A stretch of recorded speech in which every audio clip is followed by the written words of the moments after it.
Hola a todos, hoy vamos a ver el protocolo SPI. SPI viene de Serial Peripheral Interface, es decir, interfaz serial de periféricos. Las características principales que tiene el SPI es que trabaja en modo esclavo o modo maestro, ahora vamos a ver qué es cada cosa, y que tiene cuatro patas principales. El Serial Data Out, mejor conocido como SDO, Serial Data In, mejor conocido como SDI, y el Serial Clock, mejor conocido como SCK. También tenemos el SS, SS negado, es negado porque se activa con un nivel bajo, pero este solamente lo usa cuando trabaja en modo esclavo, es decir, o trabaja en modo esclavo o modo maestro. Y una de las características es que usa el mismo formato de datos que el RC232 o el módulo UART, que tiene por ejemplo el PIC16 F877A, ¿sí? Que ya sea de paso, estos pines o esta ubicación de pines corresponden a ese microcontrolador.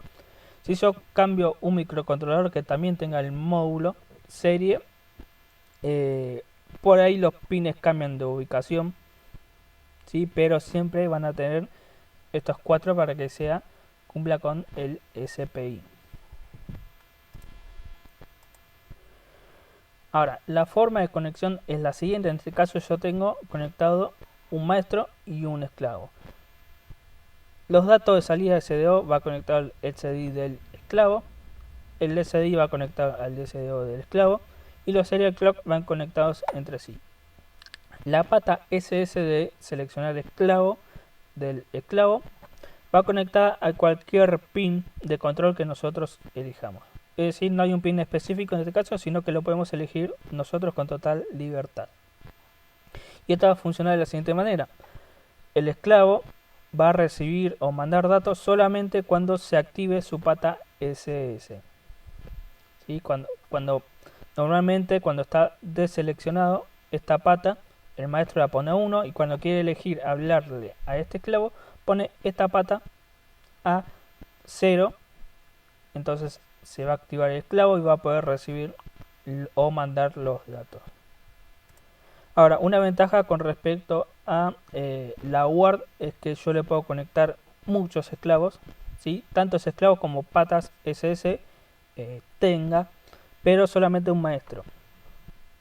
La conexión es fácil, solamente voy agregando los esclavos, ¿sí? Todos los SDI de cada esclavo van conectados todos al mismo lugar, o sea, todos a SDO, ¿sí? Es una topología bus.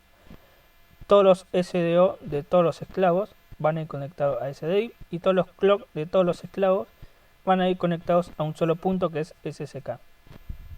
¿Sí?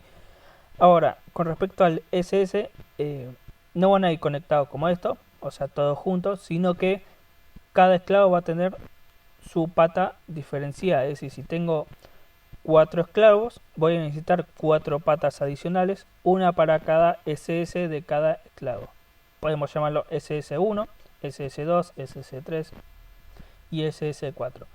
Entonces, el protocolo SPI lo que nos dice es que si yo quiero elegir mandarle datos solamente al esclavo el esclavo número 3, entonces solamente voy a activar con un nivel bajo la pata SS3 y las otras las voy a dejar en 1. Entonces, ese esclavo, el número 3, va a recibir los datos y a mandar, si tiene datos para mandar, y los otros esclavos lo que van a hacer es directamente ignorar, ¿sí?, los datos de clock y los datos de entrada o salida.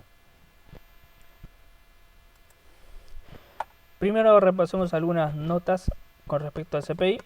El dispositivo maestro es el encargado de generar el clock y de seleccionar el esclavo al cual desea comunicarse. Es decir, un esclavo no puede decidir por sí mismo mandar datos al maestro, ¿sí? Ni tampoco genera el clock. Eso solo lo decide el maestro.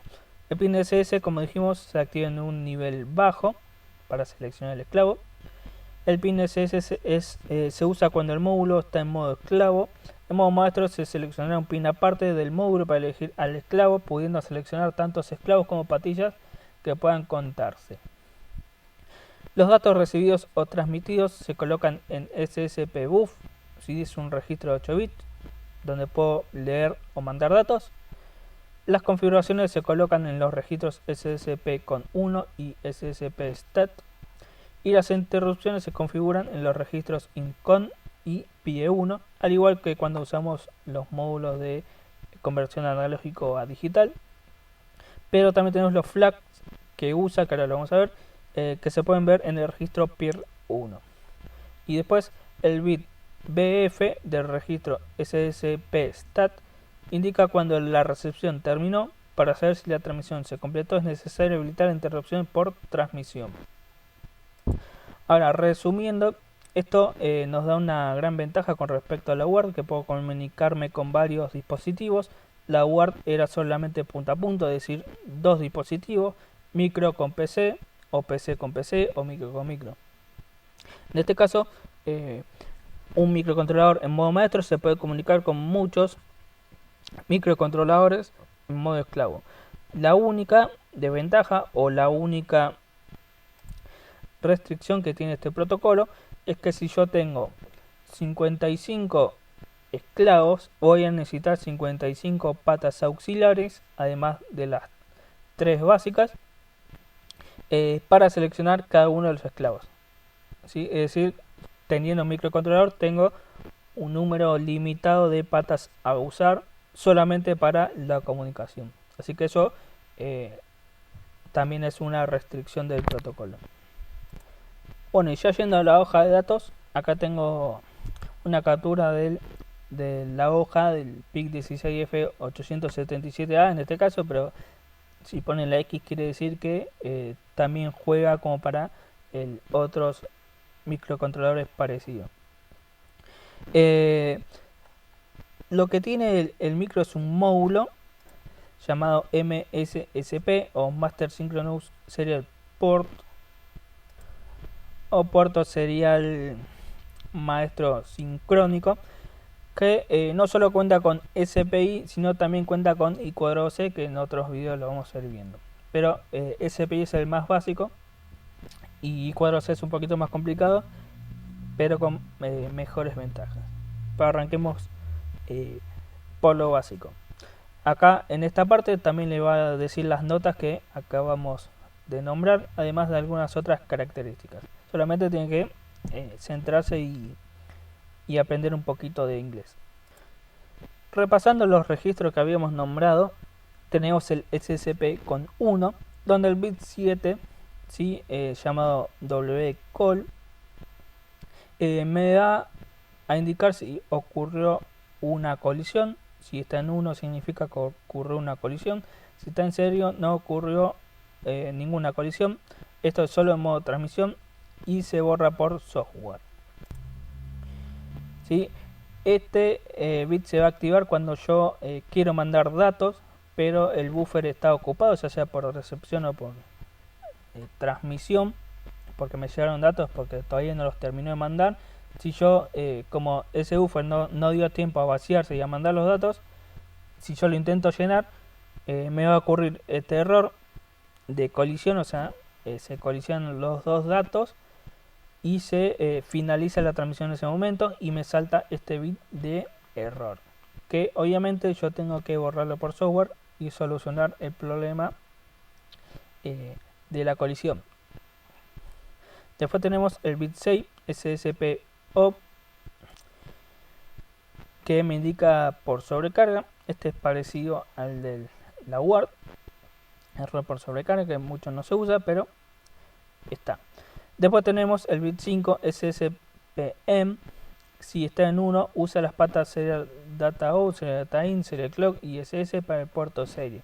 Es decir, esta es la primera que tenemos que activar, porque acá estoy prendiendo el módulo SSP. MSSP, perdón. El bit 4, llamado CKP, si está en 1, utiliza una lógica negativa para el clock. Esto es que el estado inactivo es un nivel alto del clock y el estado activo es un nivel bajo del clock. Si está en 0, utiliza lógica positiva. Esto es que el estado inactivo se representa por un nivel bajo del clock y el estado activo por un nivel alto del clock. bastante confuso en palabras, pero ahora cuando veamos el gráfico de tiempos van a ver que se diferencia bien uno del otro. Pero es una de las opciones que tenemos el clock. El clock tiene 4 opciones, ¿sí? Tanto con nivel o flanco. O sea, puedo cambiar el nivel o el flanco. ¿Sí? Es decir, tengo 4 combinaciones. Y esto es muy importante saberlo, porque cuando yo trabaje con módulos, los módulos no siempre tienen la misma configuración del clock. O sea, algunos trabajan con flanco ascendente, otros con descendente, otros con clock polaridad positiva, otro con negativa, combinación de ambos. Es decir, lo primero que tengo que hacer cuando veo un módulo es fijarme qué configuración del clock usa para poder configurar mi maestro. Si no, directamente, si no tiene las mismas configuraciones del clock, el sistema no va a andar y no se va a comunicar.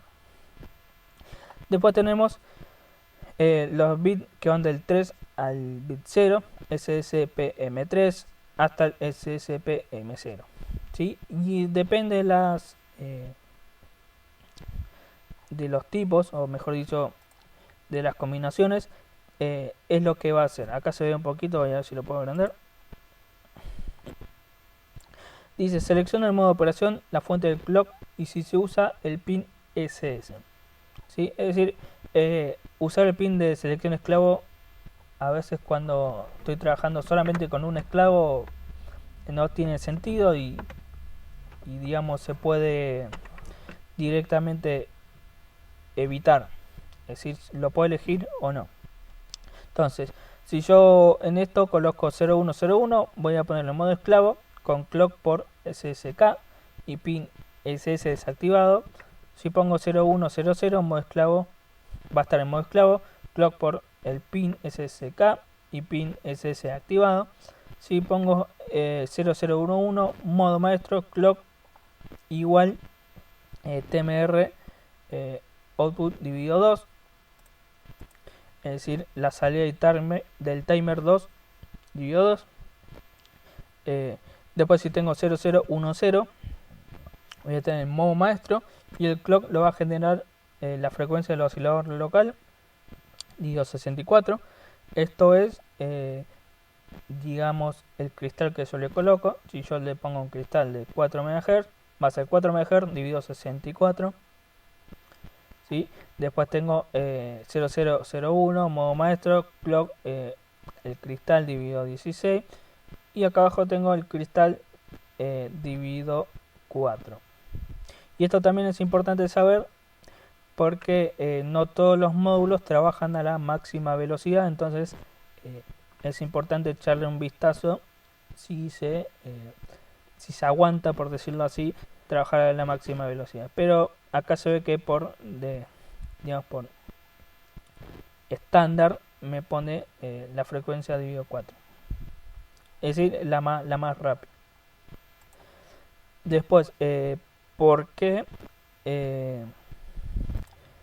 Acá nos dice cuando tenemos esclavo clock por SSK y en modo maestro nos elige seleccionar, ¿sí? Tanto por timer 2 o por la frecuencia de oscilador, y es porque justamente el maestro es quien genera el clock. Es decir, acá te está diciendo si genero el clock mediante el timer o usando el oscilador, el cristal oscilador. Y acá nos está diciendo que el clock lo va a recibir por la pata SSK. Después tenemos el registro SSP stat, ¿sí? Que tiene más bits, pero acá vemos lo que se usa para SPI. Los demás se usan en I²C, que cuando veamos I²C los vamos a retomar. El bit 7 SMP. En modo maestro, con un 1 el bit recibido se muestra al final de bit, con un 0 el bit recibido se muestra a la mitad de bit. Sí, normalmente se usa a mitad de bit, pero por las dudas también chequeen el esclavo que usen, si es que usan algún sensor o una EPROM, lo que sea, cuál recomiendan usar, si mostrar el bit al inicio o al final. En modo esclavo se debe poner siempre en 0. Después el bit se cae, si está en 1 el bit transmitido empieza y termina con una transición del estado activo al inactivo, flanco ascendente. Si está en 0, el bit transmitido empieza y termina en una transición del estado inactivo al estado activo, flanco ascendente. El estado activo e inactivo se configuran con el bit CKP del registro SCP con 1. Es decir, lo que habíamos dicho, este es el bit complementario que nos configura el flanco. Después el bit 0, llamado BF, que lo habíamos nombrado, si está en 1, nos dice que el buffer estará lleno, significa que la recepción se completó. Si está en 0, el buffer está vacío, significa que la recepción aún no terminó. ¿Sí? También puedo hablar de la transmisión. No, perdón, este es solo de recepción. Y por último, en el registro PIR1, el bit 3, llamado SCP-IF, en SPI se pone en 1 cuando la transmisión o la recepción haya terminado e inicia la interrupción. Se borra por software. Es decir, estas son una de las cosas que vamos a preguntar cuando recepcionamos, ¿sí?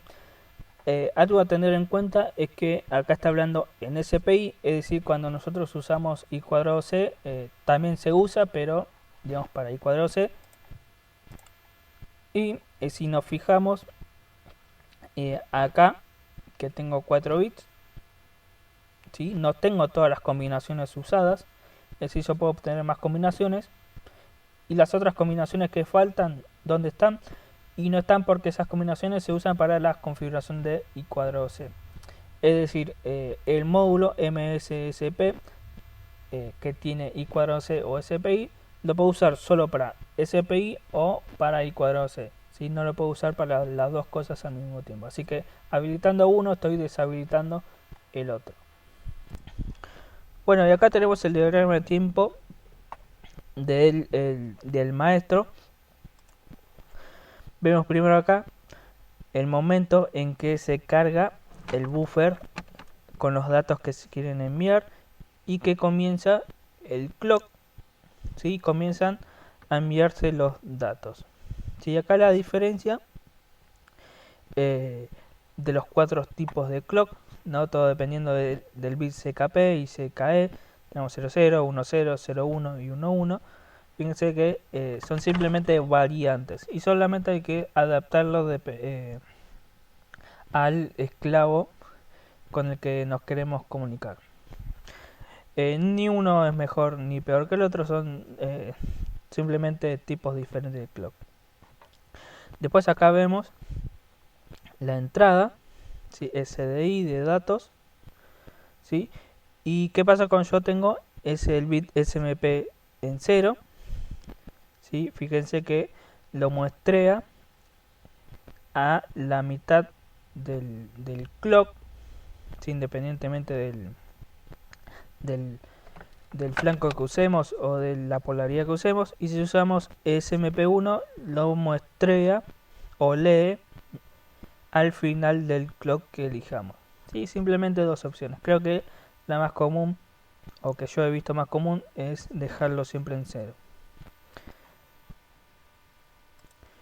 Y algo particular es que obviamente se arranca mandando desde el bit 7 y el último es el bit 0. Y cuando finalizo de enviar el bit 0, lo que pasa es que me salta el testigo, si el bit SCP-IF, quiere decir que finalizó la transmisión, ¿sí?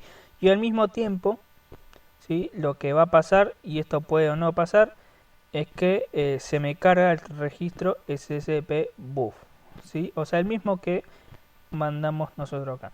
Es decir, ¿qué es lo que está pasando? El SPI manda y recibe al mismo tiempo, como se ve acá, los datos de salida y los datos de entrada, ¿sí? Independientemente de los bits SMP y demás que elijamos. Cuando finaliza la transmisión del dato que nosotros escribimos en SCP-BUF y nos salta el testigo de que finalizó la transmisión, los datos que nos venían llegando por SDI, que se iban cargando en el SCP-SR, o sea, el registro de desplazamiento de recepción, se cargan en el SSPUF. O sea, el SSPUF se usa tanto para los datos de recepción como de transmisión. O sea, una vez que se termine de mandar los datos, se vacía ese buffer, se llena automáticamente pero con los datos de recepción. Y es por eso que acá vemos como que se carga el registro SSPU, ¿sí? Y lo tenemos, y es una muestra de que recibimos datos, que no siempre se pueden recibir datos, a veces solamente hay módulos que solo le podés mandar datos, o sea, no te responden nada, pero tenemos la opción de, si existe un módulo que también nos manda datos, lo vamos a ver acá. Bueno, y acá tenemos la forma de onda o el diagrama de tiempo del esclavo. Vemos que la transmisión arranca cuando se habilita el bit SS, o sea, cuando baja a 0. En este caso tenemos los dos clock, ¿sí? Cuando tengo CKP igual a 0 o CKP igual a 1, pero en los dos casos con CKE igual a 0. En el otro vamos a ver, en otro gráfico, cuando tengo CKE igual a 1. Pero acá podemos ver los datos de salida y los de entrada. Vemos que cuando arranca la transmisión, ¿sí? Si yo uso CK igual a 0, tengo un tiempito antes para cargar el registro SSPBuf, ¿sí? Esto nos ayuda con la programación. ¿Sí? Cuando yo cargo este registro, comienza la transmisión y recepción al mismo tiempo, o sea, me van a llegar datos y voy a mandar datos.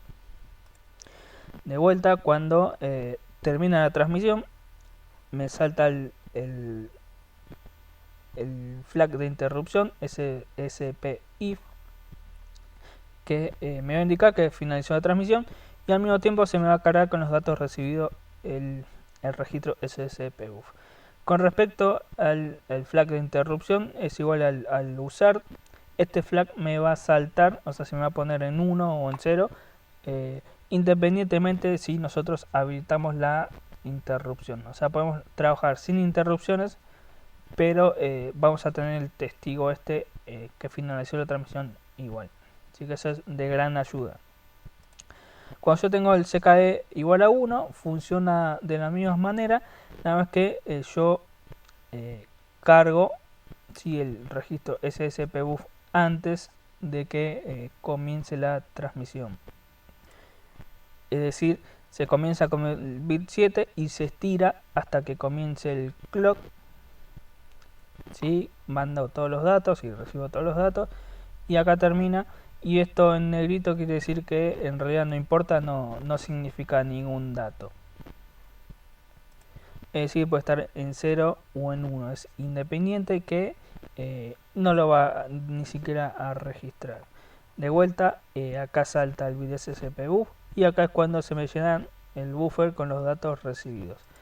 Acá lo que teníamos es que los datos que no importaban y se estiraban eran al principio, ¿sí?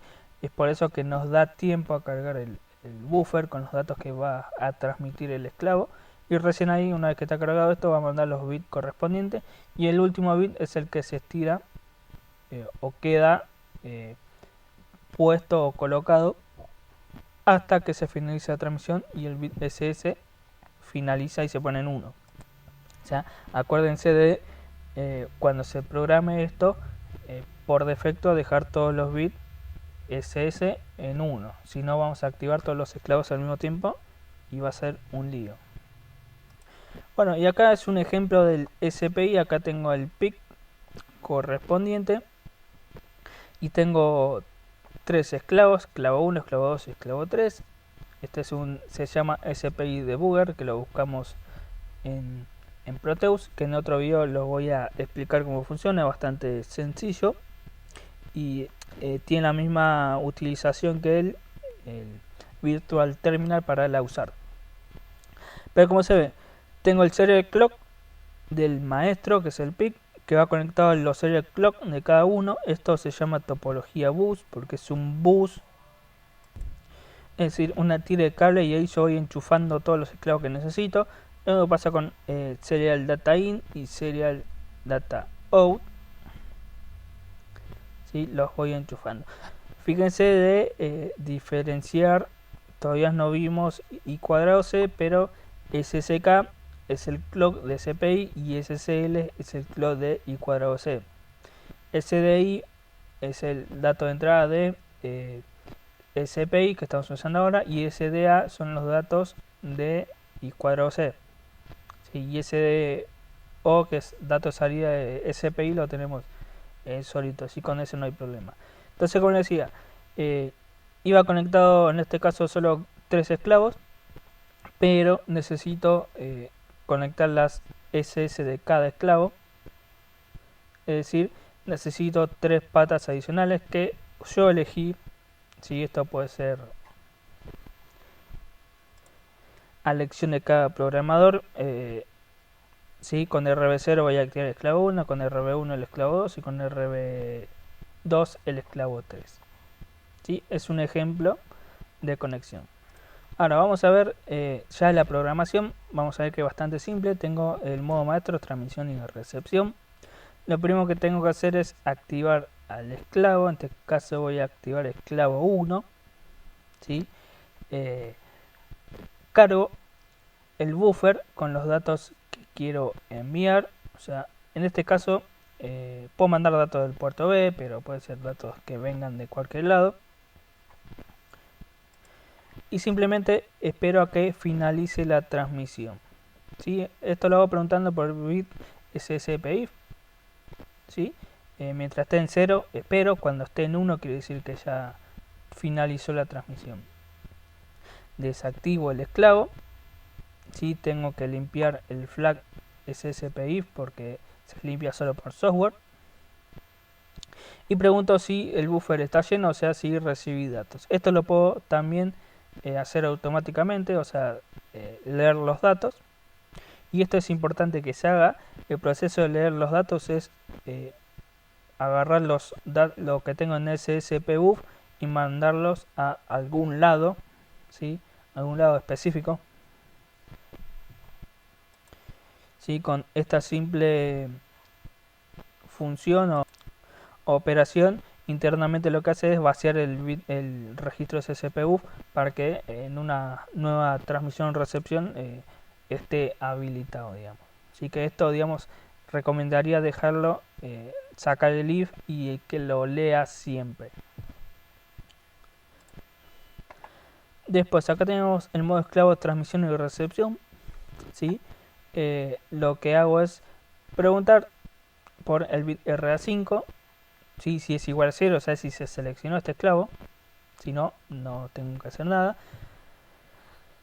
Y ahí cargo, en este caso, el buffer SSPBuf.